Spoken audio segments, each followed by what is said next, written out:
kapunsuan. Good afternoon sa inyong lahat. Sabayan niyo ako, pauwi na tayo. Sabayan niyo ako dito at magkwentuhan lang, magdaldalan kasi mamaya wala pong live mamaya kasi sobrang pagod lang today. So nagtrabaho pa ako kahapon, tapos ngayon bugbog naman sa trabaho dahil sobrang busy dahil after the holiday kasi maraming mas malaki yung order na natatanggap namin after the holiday kasi good for 3 days yung drugs namin today. So sobrang busy talaga, like parang gusto mo na lang parang end of the world na nakabisihan. Anyway, kumusta ang lahat? Kumusta po kayo? Happy Wednesday ba dyan? Happy Wednesday. Dito Tuesday pa lang po. Ito, nagda-drive pa uwi. Siguro mga 29 minutes ang ating lalakbayin today. At sana magtiyaga kayo dyan. Manood lang kayo sa langit. Tignan nyo lang yung langit dyan.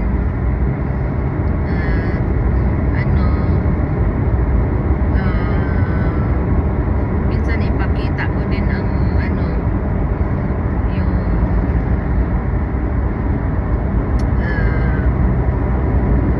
what do you call this,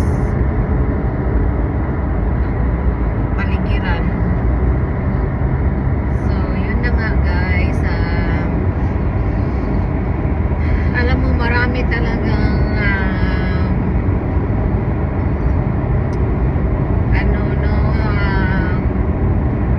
everyday marami tayong nalalaman, marami tayong nadidiscover, marami tayong pero alam mo yung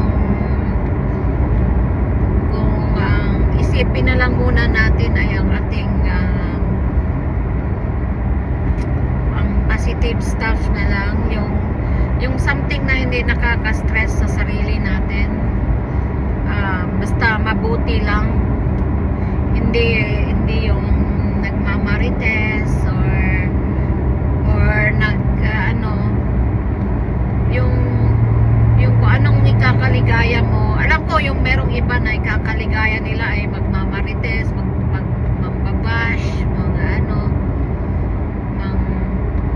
wag lang tayo mag-issue at masyadong maging judgmental sa mga tao para hindi na tayo mag-create ng gulo na basta lang tayo, stay focused. Kung nasa kalsada ka pa, just stay on your lane.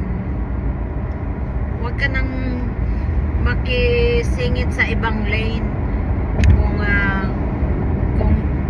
para mas mas safe ka. If you can stay on your own lane, just stay on your own lane.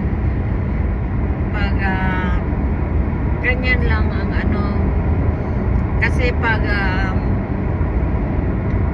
the more tayo magsasalita, the more tayo mag-criticize, magbabantay sa ginagawa ng iba, mas makakagulo po tayo, makaka-hurt ng other people. Alam ko minsan sinasabi ng mga tao na sila yung straightforward sila pero minsan hindi, pag naman yung ang topic ko nung isang araw, okay lang na maldita or ka, basta mo din sa tama lang, sa tamang oras lang. Hindi lang basta ka lang magminaldita kahit na walang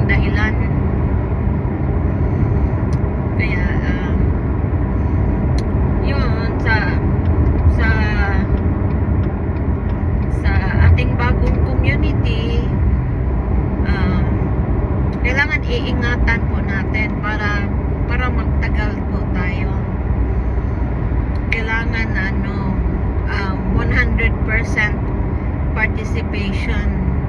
Yung pag-participate natin ay yung hindi tayo mag-create ng gulo para hindi na madamay ang community, di ba? Para bang sa buong community sa totoong buhay na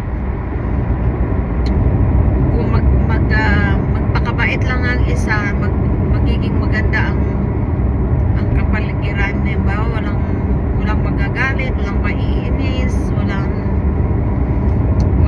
masasaktan, di ba po? Na kaya sana po lang mag-ingat-ingat po tayo sa ating mga sinasabi, at saka respeto lang natin ang mga feelings ng iba. Kung feeling hurt sila sa kanilang kung ano mang nararamdaman nila kay bunso or kung kanina man, respeto na lang natin. Wag na nating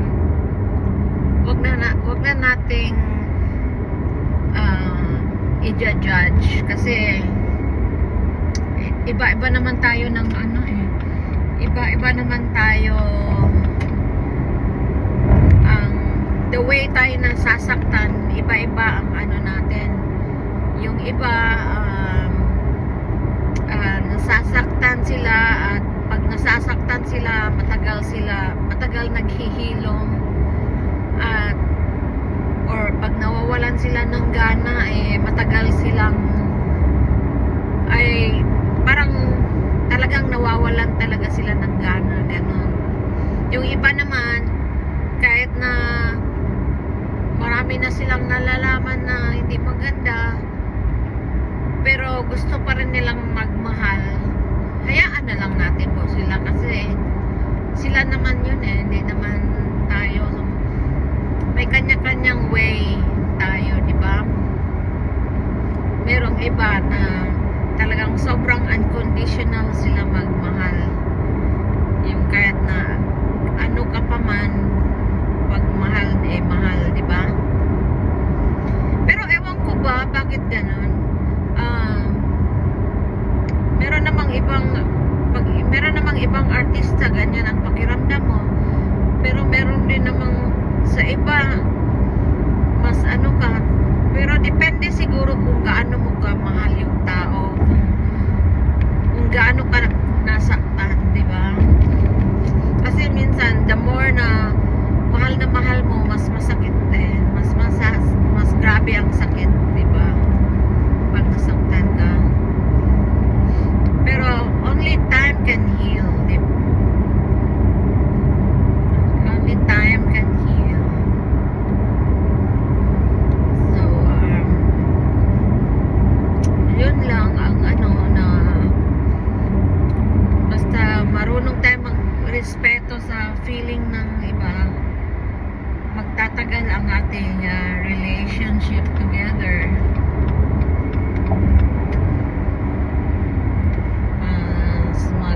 Tayo mag-last forever ang di ba? Kaya lang tayo, magpasensya lang tayo, wag lang tayo masyado. Kung pwede nating itago na lang natin ang ating pagkainis o para lang hindi na tayo makakasakit. Kung meron mang halimbawa meron pang love na love pa rin nila si bunso, kahit na gaano pang inis natin, minsan i-try mo na lang na kung itago na lang yung mo, kasi masasaktan pa yung mga nagmamahal pa kay bunso, di ba? Alam mo, hindi naman bad yan na ilabas kasi for the peace na lang ba, yung bang quiet ka na lang ba, yung hindi naman sabihin plastic, ano lang, you are just being quiet para lang ma-stop na lang ang gulo, di ba? Kasi pag magsalita ka pa against tapos yung isa magagalit naman dahil gusto nilang i-defend si Bunso or sasabihin ng ano nila. So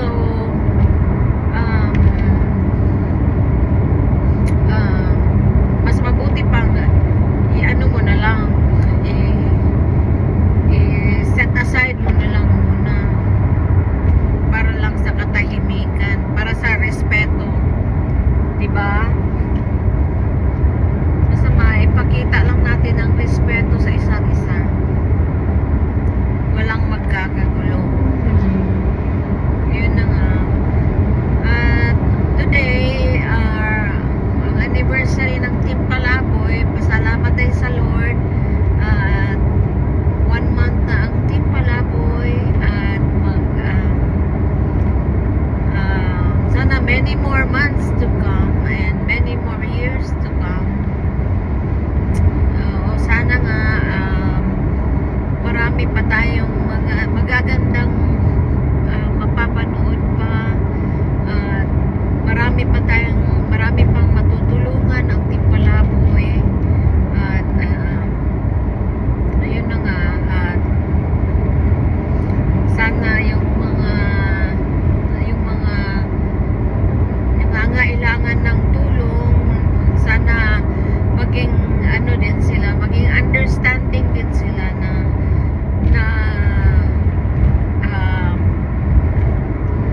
hindi naman pwedeng sabay-sabay silang matulungan, kaya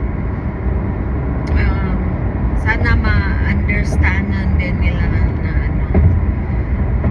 at saka yung kung halimbawa man hindi kayo matulungan ng isang sponsor or yung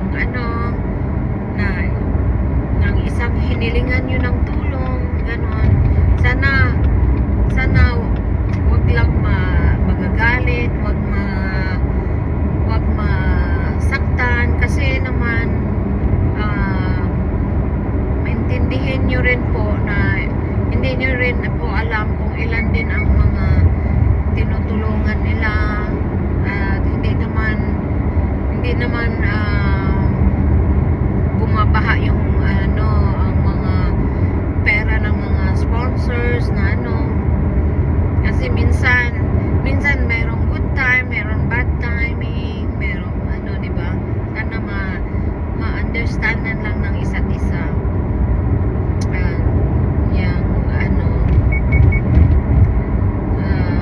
Sana magkakaintindihan lang, walang tampuhan, walang yun lang ang sana marami talagang matulungan sa loob ng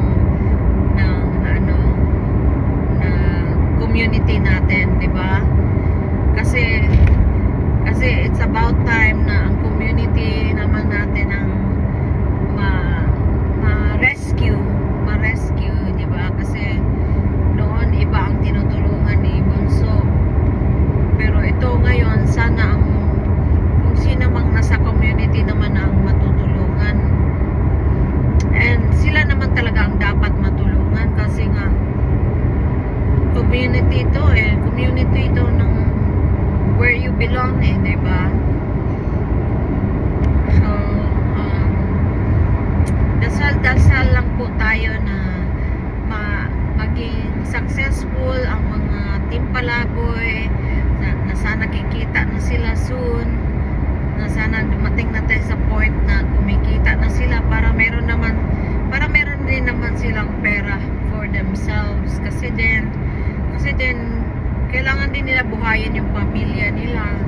Intindihin po natin, malaking sakripisyo po ng Team Palaboy ang ginagawa nila, kasi ngayon wala pa sila masyadong kinikita kasi nga kakasimula pa lang nila. At sana pag kumikita na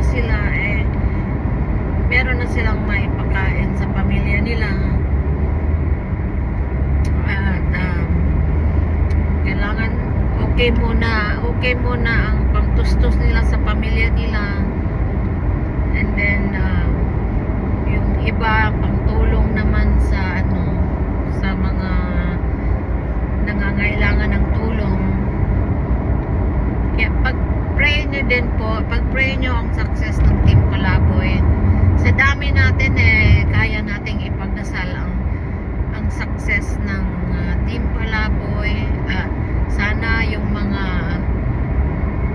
major sponsors are nasa mabuting health po, at sana hindi sila magsawa sa pagtulong, at sana maging maganda ang mga relasyon natin lahat sa mga sponsors po, kasi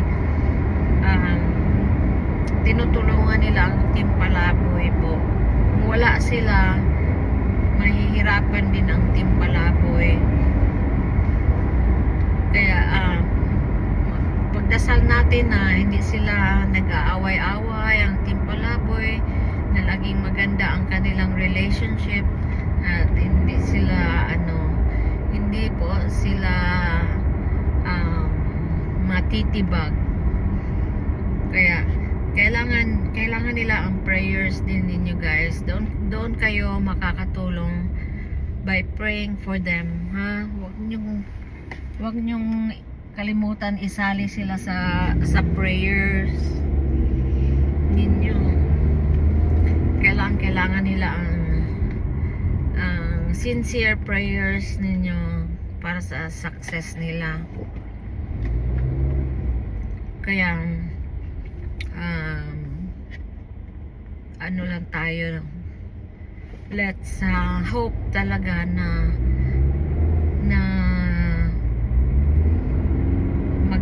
magkaroon sila ng good health palagi, walang nagkakasakit sa kanila.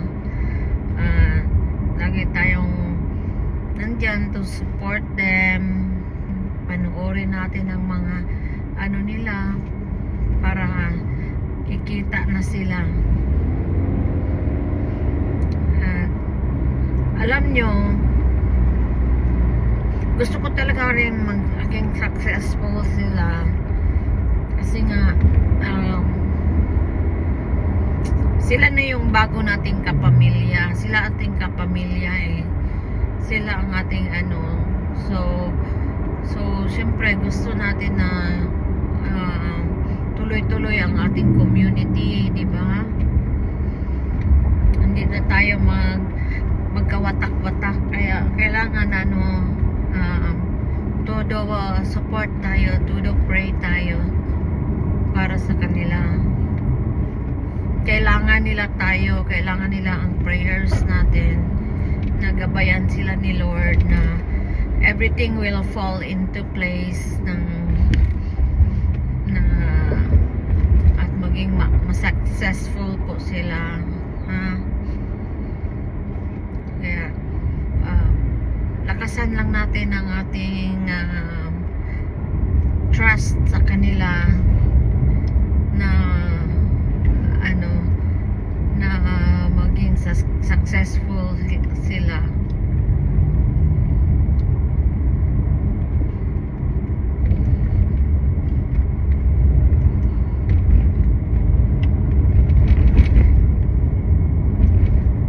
Huwag natin pabayaan ng i-guide ang mga Team Palaboys, kasi parang anak natin sila lang natin, mahalin lang natin sila, at wag natin sila bigyan ng sakit ng ulo. Wag tayong dumagdag sa mga kaguluhan. Yun lang. Kaya guys, salamat sa inyong lahat, salamat sa mga nakikinig nito. Thank you po. Super thankful ako sa mga nagsusupport sa Tres Marias, at gusto ko sanang humingi ng tawad sa inyo, ng pasensya, dahil medyo hindi kumpleto ang Tres Marias lately, at pagpasensyahan nyo po, ipagdasal nyo na lang po na maging maayos ang pakiramdam ni Sis Aliba, at sana bigyan pa siya ng mahabang buhay ni Lord, at kayo na pong bahala sa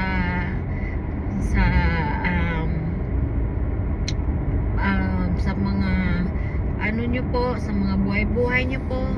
Huwag nyo kayong makalimot magdasal at maging positive, at sana po mag-iingat din po kayo lagi.